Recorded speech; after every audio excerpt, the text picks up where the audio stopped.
Jaunimo nėra, faktiškai nėra. Visi išvažiavę. Tai Anglijoje, tai ten kur Vokietijoje, tai dar kažkur. Gal atlyginimas per mažas, gal kvapas blogas. Žinot, vis tiek tvartas, vis tiek mėšlas, vis tiek gyvuliai, čia gyvuliai, ne kažkoks tai su parkeliu darbas. Ar tikrai taip yra? Mėginsime išsiaiškinti. Kaip ir kasmet Kaune vykusioje aukštųjų mokyklų mugėje rengtoje Lietuvos aukštųjų mokyklų asociacijos bendrajam priėmimui organizuoti, dalyvavo visos Lietuvos aukštosios mokyklos bei kelios kolegijos.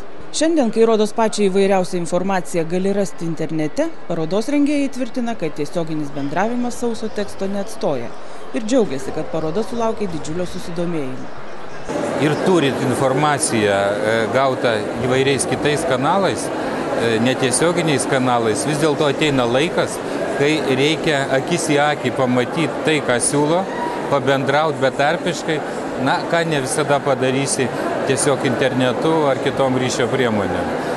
Jo labiau, kad paprasčiausiai kitąsyk pats nesugalvosi tokio klausimo ir tokiu aspektu, kuris čia pat iškyla bendraujant su, sakykime, šiuo atveju aukštųjų mokyklų šeimininkais, galų gale su savo kolegom.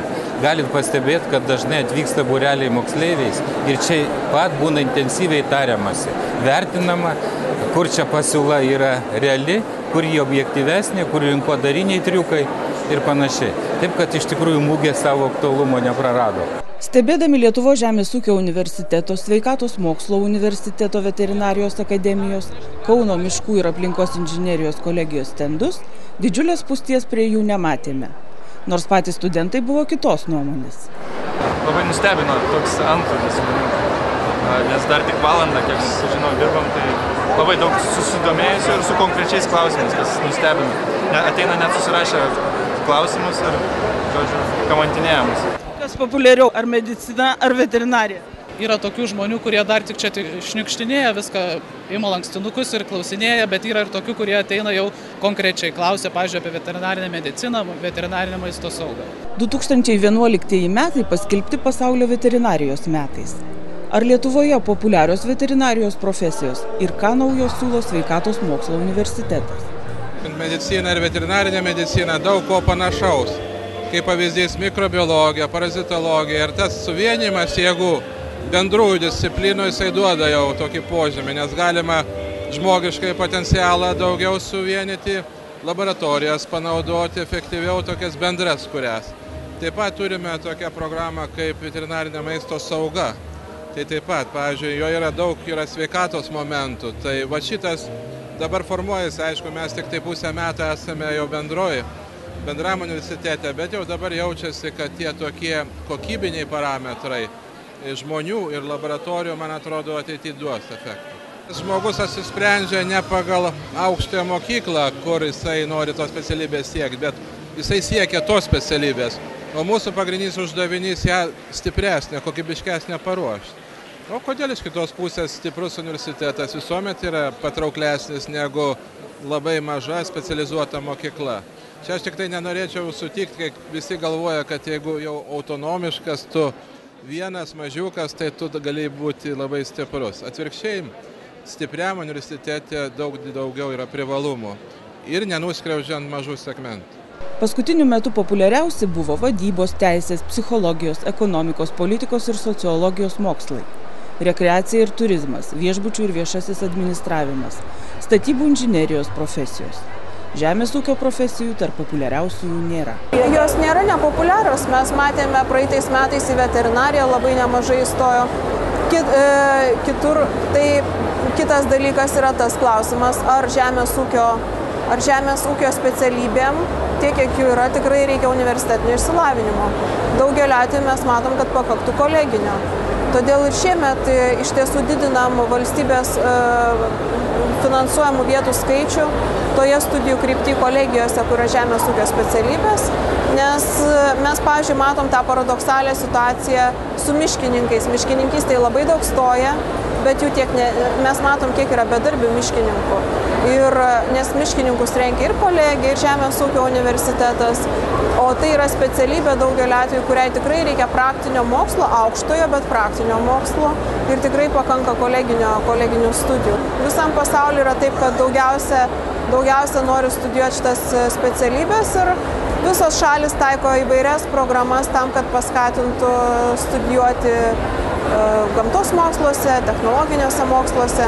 Lietuvoje mes taip pat tas priemonės taikėm, skiriame lėšų, kad būtų populiarinamos specialybės. Ir 10 metais pranoko lūkesčius, nes per pirmą etapą buvo užpildytos visos valstybės finansuojamos vietos.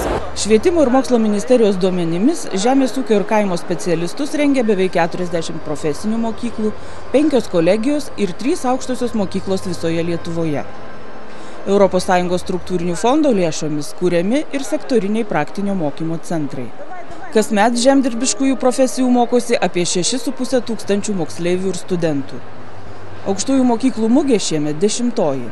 Per 10 metų mes įsirašėm į ES visai jau kitų mastelių ir Bolonijos proceso dalyviai esam jau normalūs, nenaujokai, galų gale judėjimas, pasirinkimas studijų viso ciklo užsienyje. Jis irgi pakankamai aktyvus dalykas šiandien ir moksleivis renkasi studijuoti ar Lietuvoje, ar kitur, nagrinėja visas sąlygas. Čia jau sutupėja galimybės dalį studijų laiko skirti studijoms užsienyje, nors šiaip pagrindinės studijos vyksta Lietuvoje. Visos tos per tą ciklą galimybės atsirado. Ir netgi priešingai bendrai mugių tendencijai, kasmet dalyvių skaičius ir šitoje mugėje didėjo ir didėjo. Studijų programos dabar leidžia rinktis ne vieną, o kelias profesijas. Būsimam moksleiviui verta rinkti studijų programas, kurias jam leistų galimybę vėliau rinktis įvairias profesijas, nes darbo rinkos grimasų taip iš anksto neižvelgs. Galim sakyti, per 10 metų priėmimas į tam tikras programas 10 kartų padidėjo arba 10 kartų sumažėjo. Bet bendras skaičius, sakykime, kiek renkasi socialinius mokslus, ar technologijos mokslus, ar menus, iš esmės kasmet pakinta 1–2 procentais tik tai.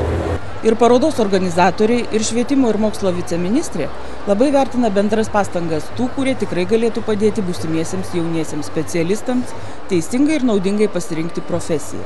Tai aktyviau galėtų vykdyti Žemės ūkio rūmai, Ūkininkų sąjunga, kaimo bendruomenės ir vietos veiklos grupės. Ypač aktualu yra tai, kad labai mažai bendradarbiavimo su darbdaviais rengiant tas programas. Nors žemės ūkio specialistų rengiama, darbdaviai skundžiasi, kad jie nelabai tinkami ar panašiai, tai to dialogo labai trūksta. Ir aš manyčiau, ir dialogo daugelį atvejų ir iš aukštųjų mokyklų, iš universitetų ypač pusės. Ir labai aiškiai apsibrėžiant, koks turi būti tas žemės ūkio specialistas, kuris turi universitetinį išsilavinimą. Aišku, kad jam nepakanka žinoti vien žemės ūkį, jam reikia turėti vadybinių žinių, jam reikia turėti visai kitokį galvojimą, ekonomikos žinių ir visą kitą. Tai mes kalbam apie universitetinį labai aukštos kvalifikacijos specialistą, kuriam tas žemės ūkio praktikos išmanymas yra tik tai dalis jo visų studijų turėtų būti. Ir kitos ministerijos, ypač ūkio, turėtų užsiimti, kad būtų ir tikslinių priemonių. Ir stipendijos atitinkamai, tikslinis finansavimas ir panašiai. Nes jeigu valdančios atskirus ekonomikos sektorių Lietuvoje ministerijos, stambios įmonės pramonės ar jų tinklai nekreips dėmesio, pačios nesirūpins, kokiegi specialistai turi būti rengiami, o tai jau ir susiję su atitinkamų studijų programų propagavimu, tai žinoma nieko nebus. Vien švietimo ministerija ar pačios aukštosios mokyklos visko nesudėlios. Tiek rimtų žinių iš aukštųjų mokyklų mugės Kaune. O pabaigai šiek tiek pajuokausime. Ne viena didesnė paroda ar mugė neapsieina be liaudiškos muzikos. Čia būtinai dalyvauja koks ansamblis ar kapela. Tad kas bendra tarp žemės ūkio ir muzikos? Pasiteiraujame Lietuvos muzikos ir teatro akademijos, beje ruošiančios muzikinio folkloro bakalaurus atstovų. Matyt, žmonės bendri gali būti, nes gali puikiausiai dirbti žemės ūkį ir dar groti kokiu instrumentu. Gali puikiausiai dirbti žemės ūkį ir, pavyzdžiui, vaidinti. Taip, kad nėra tokios takoskyrų, kad, pavyzdžiui, žmogus, kuris yra prie žemės, negalėtų stoti į muzikos teatro akademiją. Muzikinis folkloras, čia programa ta, kuri susijusi su etnomuzikologiniais dalykais ir konkrečiai tenais stoja studentai, kurie būtent nori išsaugoti tą tautiškumą ir daugiau galbūt jį plėsti ir pas mus, tai yra ir tą daryti, reiškia, ir dainuoti, ir analizuoti mūsų senovinį folklorą, kaip pas mus yra Lietuvoje, išsaugojimo. Tai ir kadangi su muzika, tai aišku, patys ir dainuoja, ir šoka, ir groja.